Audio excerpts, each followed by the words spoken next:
Esse é o programa Sinap no Ar, o programa do Sindicato dos Advogados do Estado do Paraná. Você que nos acompanha pela CWB TV, né, o canal 5 da NET, você que nos acompanha pela Rádio Blitz do Sucesso, muito obrigado pela sintonia, tá? Bom, deixa eu falar aqui o nosso WhatsApp, porque muitas informações você pode tirar com a gente aqui também, né, sugestões, perguntas, enfim, pelo nosso WhatsApp. É o 41, código de área da cidade de Curitiba, 41 99658 6981, né, doutor Vitor? Muito bem, e o WhatsApp também, e também temos aí a página do sindicato que tem muitas informações, né? www.sinappr.org.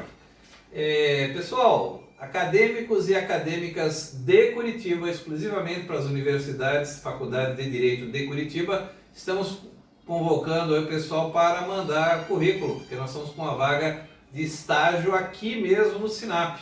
Então, mande seu currículo, suas informações pelo nosso WhatsApp, 996586981. Estamos selecionando esta vaga, né? No Ninho da Cobra. Aqui mesmo. Conhecer aqui os advogados, aqui tem muitas informações e tenho certeza que será um bom estágio, ok? Muito bem, a coluna agora é do Direito Animal com o Dr. Vicente de Paula Taide, nosso juiz do Direito Animal. Dr. Vicente, por favor.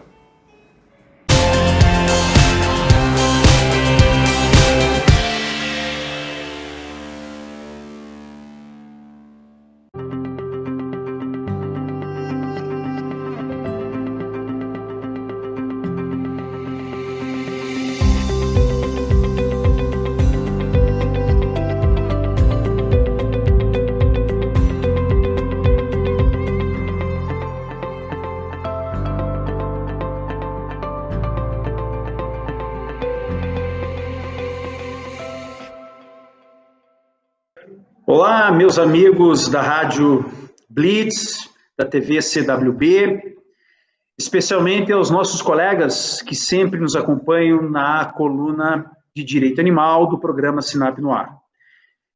Caríssimo Dr. Vitor Hugo, Sinap, advogados do Sinap, Ney, toda a equipe e logística da Rádio Blitz e da TV CWB. Eu gostaria de hoje, na nossa coluna de Direito Animal, atualizar a todos quanto às novidades sobre a legislação de direito animal no Brasil, ou seja, a legislação, o conjunto de leis que estabelecem essa requalificação dos animais como sujeitos de direitos ou que já fazem a previsão expressa de direitos subjetivos para animais não humanos.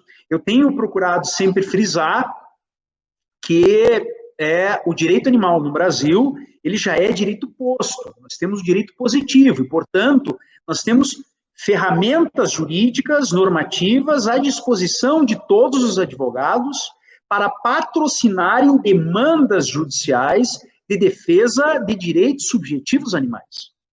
Eu me referi várias vezes, já em várias colunas, sobre o precursor Código de Direito e Bem-Estar Animal do Estado da Paraíba, que é a primeira lei de 2018 a catalogar expressamente direitos fundamentais animais, direitos subjetivos, como o direito ao abrigo, como o direito à alimentação adequada, como o direito a uma jornada de trabalho para aqueles animais que são submetidos a trabalho, direito ao repouso reparador e fundamentalmente, o direito subjetivo à saúde, aos cuidados médico-veterinários. Tudo isso está no artigo 5º do Código de Direito e Bem-Estar Animal do Estado da Paraíba.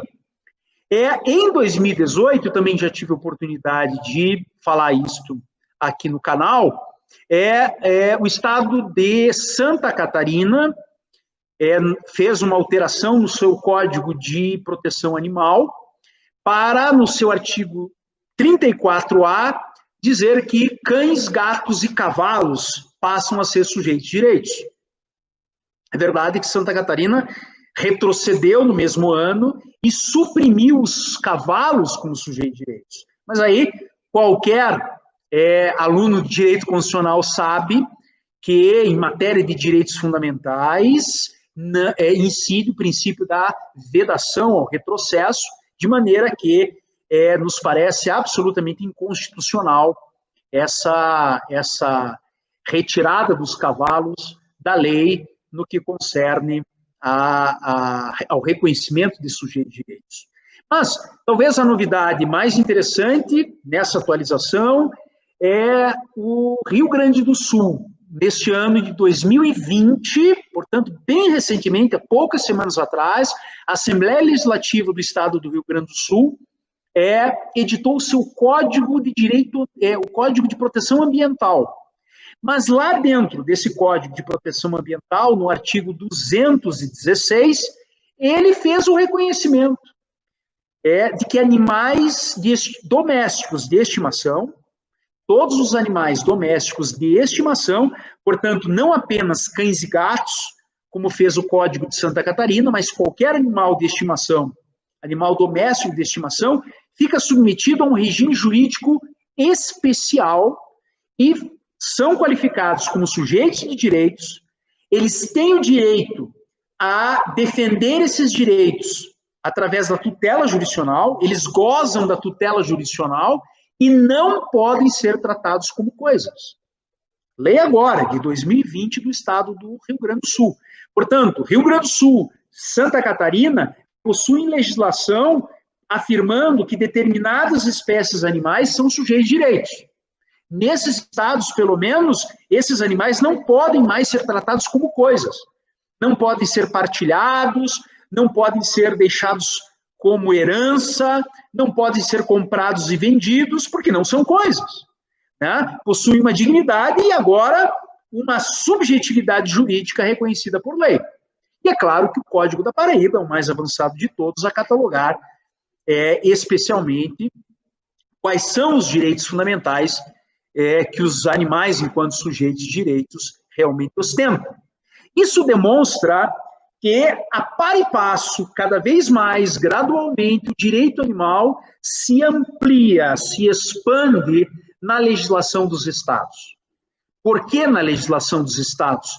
Porque a proteção dos animais, a proteção da fauna, como a proteção do meio ambiente, é de competência legislativa constitucional concorrente. Compete à União estabelecer normas gerais e aos estados estabelecer as normas específicas. E nada impede que um estado, como forma de proteção máxima dos seus animais, outorguem a ele a qualidade de sujeitos de direitos, que é a máxima proteção que um estado pode dar à dignidade animal. Lembrando que todos os estados, em todas as constituições estaduais, todas, sem exceção, e na lei orgânica do Distrito Federal, também há a regra da proibição da crueldade contra animais, como está na Constituição Federal de 1988. A pergunta que fica é: qual será a atitude dos advogados frente a esse material normativo tão expressivo? Será que um advogado do estado do Paraná imagina que apenas os animais paraibanos têm direitos subjetivos? Que apenas os animais domésticos gaúchos são sujeitos de direitos? Ou cães e gatos catarinenses são sujeitos de direitos? Poderá haver a sonegação do status de sujeitos de direitos no estado do Paraná, que ainda não tem uma lei com a mesma dimensão e com a mesma potencialidade protetiva do Rio Grande do Sul, de Santa Catarina ou da Paraíba? Lembrem, competência legislativa concorrente para a proteção dos animais. Então, me parece que como a ciência, a dignidade dos animais é reconhecida tanto pela Constituição Federal como pela Constituição dos Estados, o Supremo Tribunal Federal, na DIN da Vaquejada de 2016, reconhece expressamente que os animais são seres sencientes e que possuem dignidade própria. O que nós defendemos é que é um comando da Constituição Federal, um comando dirigido à União e aos Estados, que estabeleçam essa listagem de direitos fundamentais, os direitos fundamentais de quarta dimensão. Nenhum Estado pode deixar de legislar a respeito de direitos fundamentais. E enquanto o Estado do Paraná, por exemplo, não tem uma lei reconhecendo direitos fundamentais a animais, sim, o Código da Paraíba ou o Código do Rio Grande do Sul ou de Santa Catarina podem ser evocados como base, uma aplicação que eu chamo de transfederativa, para, no âmbito da federação, no âmbito das ordens jurídicas, nós tenhamos uma harmonia e um equilíbrio para com a própria Constituição Federal, que determina, que reconhece a ciência, reconhece a dignidade e determina o estabelecimento como forma de proteção de um catálogo mínimo de direitos fundamentais. Os direitos fundamentais estão aí, esses direitos fundamentais animais estão catalogados, estão positivados, compete aos advogados judicializar o direito animal, fazer com que isso se torne realidade jurídica. A autonomia do direito animal está na mão dos advogados, e por isso, doutor Vitor Hugo, é tão importante que a nossa mensagem chegue aos advogados, que são os primeiros a levarem as teses que vão formar a jurisprudência no nosso país.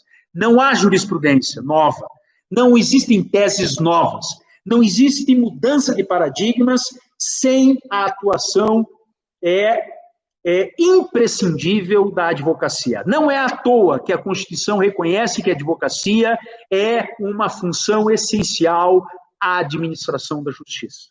Ok? Mais uma vez, todas essas leis que eu acabei de citar estão lá no portal do Programa de Direito Animal da Universidade Federal do Paraná, www.animaiscomdireitos, no plural, .ufpr.br, animaiscomdireitos.ufpr.br. Valeu, gente? Muito obrigado. Até a nossa próxima semana com o nosso canal de Direito Animal. Valeu! Grande abraço a todos.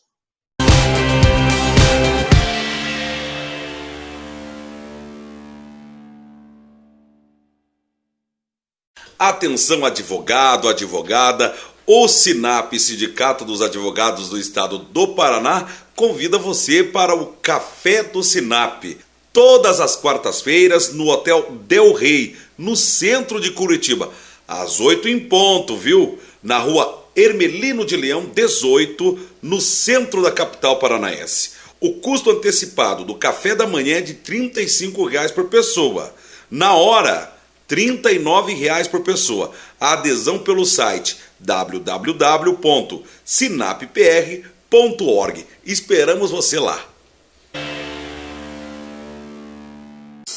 Garanta a segurança da sua família, do seu patrimônio e da sua empresa. Fale com o Machado na Interportal. Câmeras, inclusive com infravermelho para uso noturno, portões eletrônicos, interfonia, cerca elétrica e muito mais.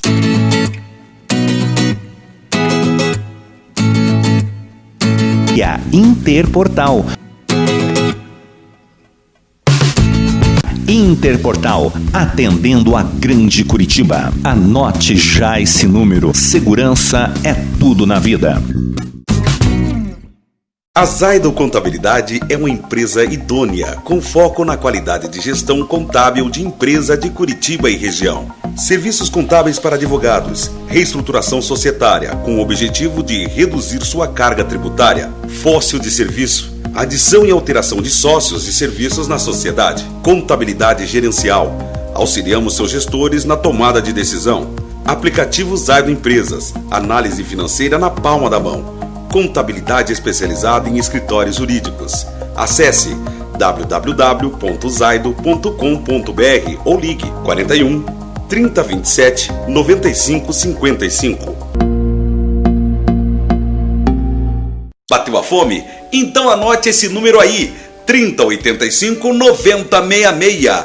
3085 9066. X Gaúcho, o melhor hambúrguer de Curitiba. Ligue agora e peça o seu.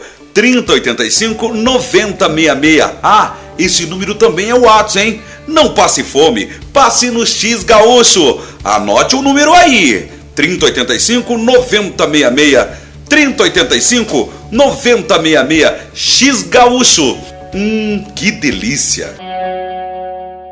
Para saber mais sobre o Sinap, basta acessar o nosso site, que é o www.sinappr.org, ou siga as nossas redes sociais, o Facebook SinapPR, ou o Instagram, @Sinap_oficial, e siga o nosso canal no YouTube, SinapPR. E para fazer parte, basta entrar no nosso site, preencher a ficha de inscrição na página principal e encaminhar para nós no WhatsApp 41996586981. O Sinap em defesa da classe, em informação à população.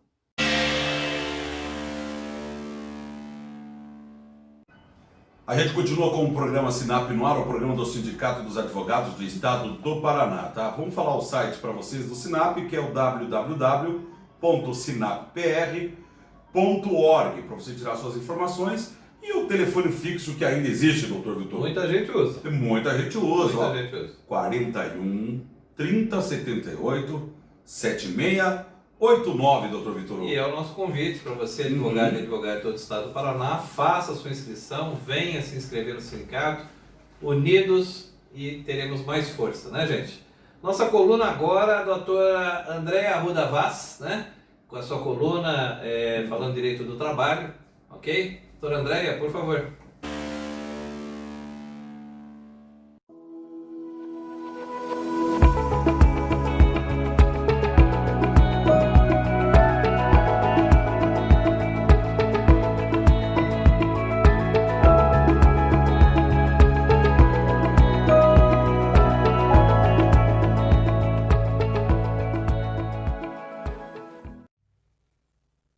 Olá, tudo bem? Hoje nós vamos falar sobre pedido de demissão em estado gravídico. Imagine a seguinte situação: uma empregada que desconhece o seu estado gravídico e ela pede demissão por algum motivo, por alguma questão particular ou não, do seu trabalho. E dias após, ou até mesmo meses após, ela descobre-se gestante. E agora, qual será o procedimento? Veja só, num primeiro momento, nós temos que lembrar que o pedido de demissão, ele é uma forma de encerramento do contrato, não é? Por iniciativa do empregado. O empregado, ele pode encerrar o seu contrato quando, não é, assim entender, quando pretende por algum motivo deixar aquele trabalho, seja porque arrumou outro emprego, seja por interesses particulares, enfim, seja porque está mudando de cidade, não interessa o motivo. O empregado, ele pode sim, nos termos da própria CLT, pedir demissão do seu trabalho. Acontece que se uma empregada gestante, ela pedir demissão sem conhecer o estado gravídico, nós não temos aí uma segurança legislativa de que ela possa, em querendo, retornar ao seu posto de trabalho. E há muito, a jurisprudência, ela assim discute se poderia esta empregada retornar ao seu posto de trabalho, uma vez que foi induzida a erro. Induzida por quem? Pelas circunstâncias. Ela não sabia que estava gestante, ela não tinha conhecimento e por algum motivo pediu demissão. É importante que nós compreendamos que, se ela desconhecia o estado gravídico, certamente, se ela tivesse conhecimento de que estava gestante naquele momento, ela não pediria demissão. Então, neste momento, nós podemos mencionar que há um vício na manifestação de vontade desta empregada que, por não conhecer um estado, enfim, de saúde, um estado de gestação, ela pede demissão. Não temos aí um artigo específico que assegure esse direito da empregada a retornar, porém nós temos alguns entendimentos e o TST recentemente tem reconhecido o direito da empregada em retornar, em ser reintegrada ao seu posto de trabalho quando a sua demissão ela é reconhecida nula porque viciada a sua manifestação de vontade. Aqui está em jogo, primeiro, a questão da proteção da mulher, a questão da acessibilidade da mulher ao trabalho, ao mercado de trabalho, assim como a proteção à dignidade humana e mais, claro, a proteção ao nascituro, a proteção integral do Estado, da sociedade, da família para a criança e ao adolescente. O próprio Estatuto da Criança e do Adolescente assim assegura que a criança ela terá proteção integral, não é, do Estado, da sociedade e da família. Então é dever de todos proteger a criança. Pois bem, se essa mãe, ela por algum motivo, seja até por pedido de demissão e por desconhecer o seu estado gravídico, ela pede desligamento da empresa, não é? É claro que este ato ele tem consequências para a criança, não é? Tem consequências, inclusive, talvez, né, a depender da condição econômica dessa empregada, na sua nutrição, na sua satisfação, né, de direitos e garantias mínimas. Então isso pode afetar, inclusive, a saúde e o bem-estar desta criança que ainda está no ventre. Pensando nisso, o entendimento recente do TST tem sido no sentido de que, primeiro, deve-se presumir boa-fé da empregada. Afinal de contas, não é? Até que se prove ao contrário, esta empregada ela não pediu demissão sabendo que estava em estado gravídico. Até porque, se ela pedisse demissão sabendo, conhecendo esse seu estado, não faria sentido ela pedir a reintegração. Porém, alguém poderia dizer, olha, mas ela pediu a reintegração pensando justamente na indenização laboral. Veja, boa-fé se presume, má-fé se comprova. Esse é o primeiro elemento, né? E o segundo elemento é a proteção à dignidade humana, a proteção à infância, à adolescência, né? Enfim, à família. E isso tudo deve ser considerado e levado em conta pelo tribunal. Então, recentemente, o entendimento do Superior Tribunal do Trabalho tem mudado neste segmento.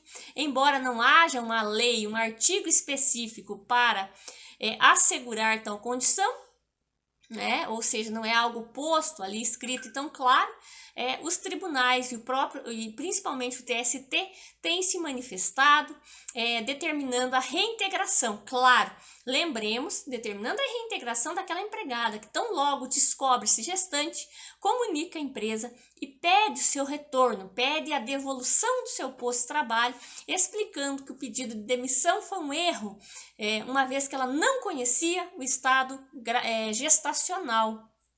Então, esse é o entendimento do TST, bastante divergente, bastante discutível, né? Mas que está aí para análise, enfim, utilização como um todo, né? Enfim, no mundo jurídico, na sociedade como um todo. É isso, espero que eu tenha ajudado, obrigada. Obrigada a todos pela participação, pela audiência, né? Pelo acompanhamento, estamos muito felizes com a sua presença aqui. Obrigada, grande abraço.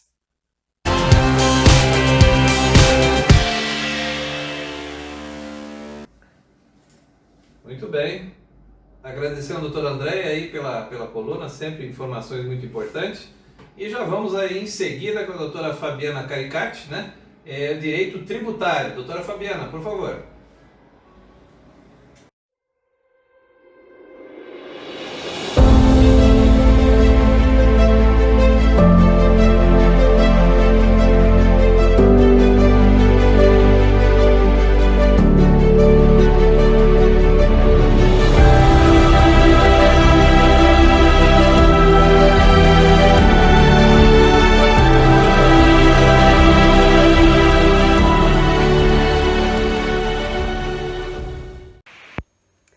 Olá, Dr. Vitor Hugo, olá Ney, olá Santos, um prazer estar aqui com vocês mais uma semana, podendo falar um pouquinho sobre direito tributário. Eu agradeço a presença de todos os nossos telespectadores que nos acompanham aqui pela CWB TV, o canal 5 da NET, e também os nossos ouvintes que acompanham o programa Sinap no ar pela Rádio Blitz. Hoje nós vamos conversar sobre a transação tributária. Vejam que em 2020, um ano muito difícil de pandemia, de crise econômico-financeira muito grave, veio no meio de todas essas notícias ruins a publicação da Lei 13.988, lá de abril de 2020, trazendo a hipótese de transação tributária, coisa que até então a gente não ouvia falar. Porque matéria fiscal é matéria indisponível, né? Não poderia estar sendo aplicada a autonomia de vontade diante da característica da matéria, né? E com essa possibilidade da transação, veio então a portaria 9.917, também de abril de 2020, regulamentando a transação na cobrança da dívida ativa da União. E interessante que essa portaria, ela vem prestigiar ali nos seus primeiros artigos, veja, a autonomia da vontade, a presunção da boa-fé do contribuinte, a possibilidade de favorecimento da concorrência leal e também a regularização do contribuinte, favorecendo, objetivando a manutenção do emprego, ao apoio ao enfrentamento da crise econômico-financeira que muitos estão vivenciando agora por conta dessa pandemia causada pelo Covid, né? E daí, tendo essa regulamentação da transação tributária, agora em agosto de 2020, nós fomos beneficiados, né? Aquelas empresas optantes do Simples Nacional, as microempresas, empresas de pequeno porte, né? Aqueles que fazem o recolhimento pelo Simples Nacional, foram beneficiados com a transação de dívidas de pequeno valor, né? Através da Lei Complementar 174. Essa Lei 174, ela é regulamentada por meio de um edital da própria Procuradoria, né? Que é o edital número 16, de 19 de agosto de 2020, que vem trazer o prazo de adesão do contribuinte à transação tributária até dia 29 de dezembro de 2020. Então, é importante que todos os contribuintes enquadrados no Simples Nacional que possuam passivos tributários tenham aí uma possibilidade de adesão a essa transação, e essa transação traz alguns benefícios. Vamos lá. Vejam algumas características para essa adesão. Primeiro, a adesão tem que ser feita até o dia 29 de dezembro de 2020. Segundo, quais são os contribuintes que podem fazer essa adesão? Pessoas físicas, pessoas jurídicas, não tem problema nenhum. Inclusive, em relação às pessoas físicas, caso seja uma pessoa física falecida, o herdeiro ou representante pode fazer o requerimento, né? Não tem problema nenhum. E daí, essa transação, ela é de dívidas de pequeno valor. Eles estipulam, por meio do edital número 16, que essas dívidas de pequeno valor estejam num patamar até 60 salários mínimos. E elas precisam estar consolidadas e inscritas em dívida ativa há pelo menos um ano, tá? Esses são alguns requisitos importantes. E daí, quais são os benefícios que o contribuinte enquadrado no Simples Nacional tem com a publicação dessa Lei Complementar 174 e o seu edital 16? Pois bem, a possibilidade de pagamento de 5% do valor da dívida, tá? Sem redução. Esse 5%, que seria a entrada, pode ser parcelado em 5 vezes. O saldo restante pode ser parcelado também à opção do contribuinte a escolher. Ele pode parcelar em 7 vezes, tá? Se ele fizer essa opção do parcelamento em 7 vezes, ele vai ter uma redução de 50% sobre o valor total da dívida. Se for a opção 2, vai ser 36 meses. Esses 36 meses vai ter um desconto de 40%. Ou a terceira opção, que é fazer o parcelamento em 55 meses com um desconto de 30% do valor da dívida. Sendo que é obrigatório que as parcelas tenham um valor mínimo de R$100, tá? E existe também a possibilidade do reparcelamento, ou seja, aquele contribuinte que já está em um parcelamento sem benefícios ou com benefícios não tão favoráveis, eles podem optar pela migração para a transação tributária. Nesse caso, ele precisaria fazer esse reparcelamento não pagando apenas os 5%, mas 10% de entrada, né, daquelas inscrições que forem selecionadas. Algumas características específicas. Durante o período de transação, o contribuinte ele precisa estar em dia com o FGTS e ele tem um prazo de até 90 dias para regularizar caso surjam novas dívidas ativas durante o curso da transação.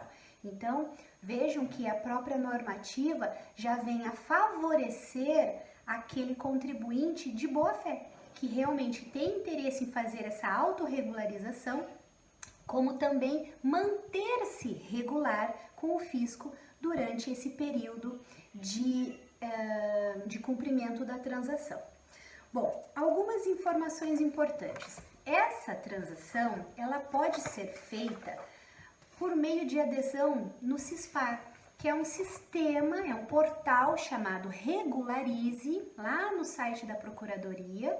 Então você entra lá, vai ter lá negociações de dívidas, você vai entrar direto no CISPAR, você escolhe quais são as inscrições que serão incluídas nesse benefício, nessa transação, e a partir daí você gera pelo próprio sistema a guia do pagamento da primeira parcela. É imprescindível o pagamento da primeira parcela para daí ir para a análise da Procuradoria deferir ou não essa transação. A Procuradoria tem um prazo de até 5 dias úteis para fazer esse deferimento, né? E existe a possibilidade, inclusive, de caso haja o indeferimento, o contribuinte tem um prazo recursal, tá? Então, existe essa possibilidade também para que haja a regulamentação. Bom, feita essa adesão, o contribuinte vai ter a oportunidade de escolher quais são as dívidas que vai entrar nesse parcelamento e a partir daí vai ter a opção de fazer o pagamento com esses benefícios. Vejam a importância de medidas como essa em um ano de crise.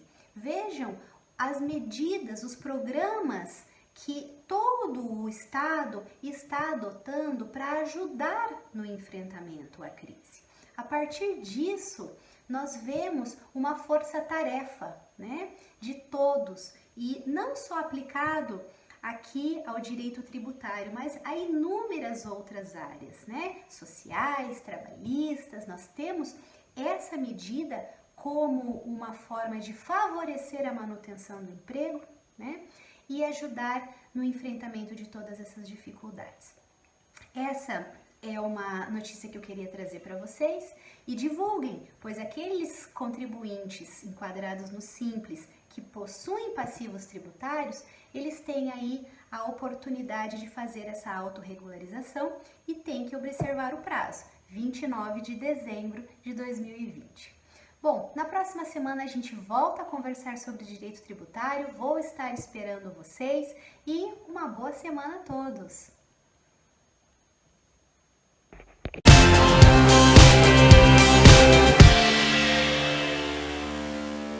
Atenção, advogado, advogada, o SINAP, Sindicato dos Advogados do Estado do Paraná, convida você para o Café do SINAP. Todas as quartas-feiras no Hotel Del Rey, no centro de Curitiba, às 8 em ponto, viu? Na rua Hermelino de Leão, 18, no centro da capital paranaense. O custo antecipado do café da manhã é de R$ 35,00 por pessoa. Na hora, R$ 39,00 por pessoa. A adesão pelo site www.sinappr.org. Esperamos você lá.